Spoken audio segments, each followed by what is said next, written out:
Hi అండి. మరో మంచి రెసిపీతో మీ ముందుకొచ్చేసాను. ఈరోజు ఈ వీడియోలో టమాటా రసం ఎలా తయారు చేయాలో చూద్దాం. టమాటా రసం ఇలా చేశారంటే చాలా టేస్టీగా ఉంటుంది. అలాగే ముందుగా ఈ వీడియో చూసినట్లయితే లైక్ కొట్టడం మాత్రం మర్చిపోకండి. వీడియో చూస్తున్నారు కానీ లైక్ కొట్టట్లేదు. మీరు కొట్టే లైక్ వల్ల ఈ వీడియో ఇంకొంతమందికి రీచ్ అవుతుంది. అలాగే మన ఛానల్ని సబ్స్క్రైబ్ చేసుకోండి. నేను చేసే రెసిపీస్ ఎలా ఉన్నాయన్నది నాకు కామెంట్ చేయండి. ఇప్పుడు ఈ రసాన్ని ఎలా తయారు చేయాలో చూద్దాం. గుప్పెటతో చింతపండు తీసుకొని ఒకసారి శుభ్రంగా కడుక్కోవాలి.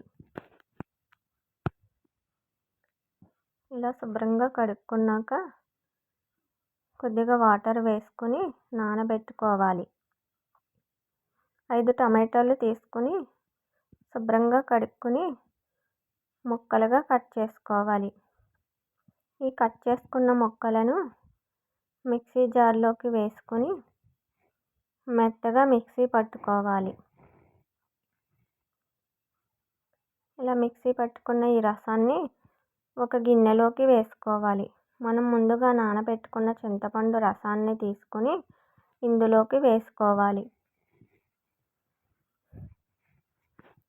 కొద్దిగా వాటర్ కూడా వేసుకొని స్టవ్ ఆన్ చేసుకొని పెట్టుకోవాలి.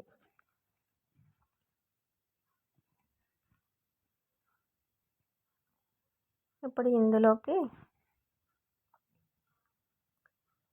ఉల్లిపాయ ముక్కలు, 5 పచ్చిమిరపకాయలు కట్ చేసుకొని వేసుకోవాలి. సాల్ట్ 2 స్పూన్లు వేసుకొని కొద్దిగా వేసుకోవాలి. పసుపు కొద్దిగా వేసుకోవాలి.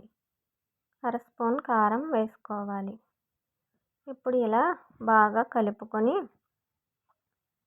రసాన్ని బాగా మరగనివ్వాలి.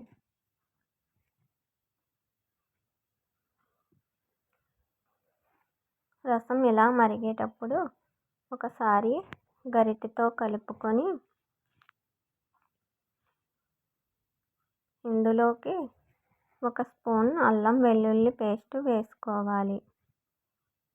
1 స్పూన్ ధనియాల పొడి, సన్నగా కట్ చేసుకున్న కొత్తిమీర, కొద్దిగా బెల్లం వేసుకొని ఒకసారి గరిటెతో కలుపుకొని బాగా మరగనివ్వాలి.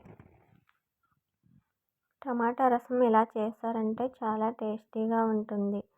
సైడ్ డిష్గా కూడా ఏమీ పెట్టుకోనవసరం లేదు, ఉత్తినే తినేయచ్చు. ఇలా మరిగిన తర్వాత రసం పోపు వేసుకుందాం.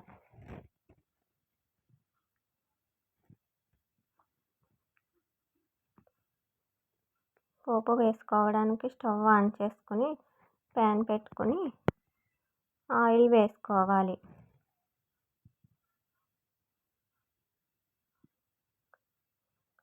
ఎండుమిర్చి, కరివేపాకు, ఆవాలు, జీలకర్ర, కొత్తిమీర, ఉల్లిపాయ ముక్కలు.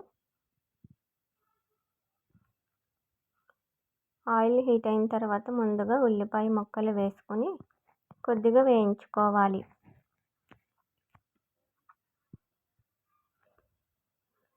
ఇవి కొద్దిగా వేగిన తర్వాత మొత్తం పోపులన్నీ వేసుకొని బాగా వేయించుకోవాలి.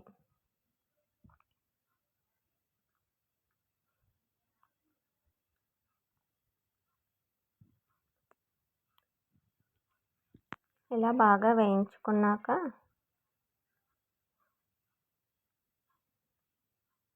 ఈ పోపును టమాటా రసంలో వేసుకోవాలి.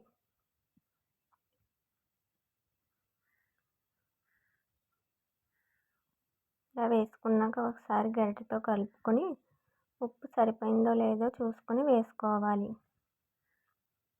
తీపి తక్కువగా తింటే మనం వేసుకున్న బెల్లం సరిపోతుంది, లేదంటే కొద్దిగా వేసుకోండి. అంతే, ఎంతో సింపుల్ అండ్ టేస్టీగా టమాటా రసం రెడీ.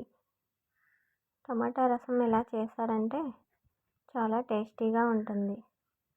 ఈ రసం మీకు నచ్చితే లైక్ చేసి, షేర్ చేసి, సబ్స్క్రైబ్ చేసుకోండి.